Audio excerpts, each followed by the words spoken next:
Digital recording studio Madarpur.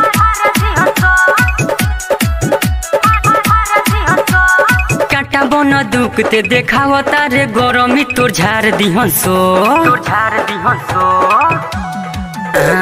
काटा बन दुखते देखाव तारे गरमी तोर झार दिहसो हाँ झार दिहसो।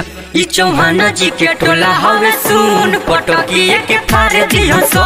ई चौहान जी के टोला हवे सुन पटकिए के फार दिहसो। धइले बा भूत जौन एके बार सुन ले उतार दिहसो हाँ उतार दिहसो। ई चौहान जी के टोला हवे सुन पटकिए के फार दिहसो। ई चौहान जी के टोला हवे सुन पटकिए के फार दिहसो।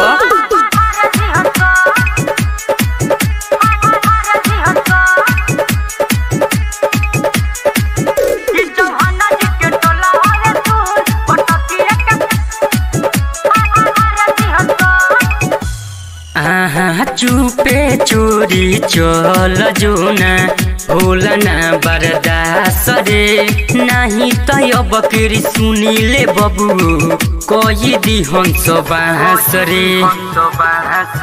हाँ चुपे चोरी चल जोना होला ना बर्दाश्त रे नहीं तो बकरी सुनीले बबू कोई दी हंस बाँस रे।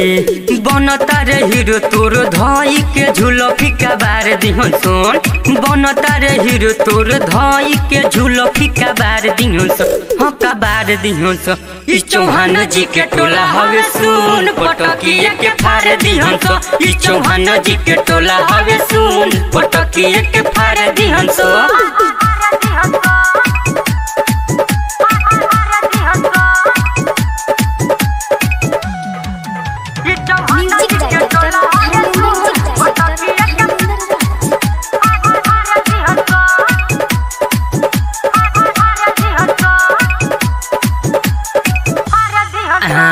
झूठो अझुराइल बारे कौन रे गुमान पे मानी जो बतियो धोआई रे जइबे बबू रे चौहान से।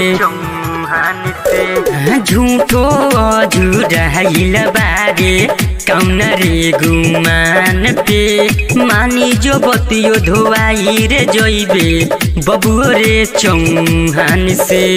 राइटर मधन मिठू सन जीता बाहर लसार दिहसन सरजुग सरगम बिके सभी हरिया लसार दिहसन हाँ लसार दिहसन।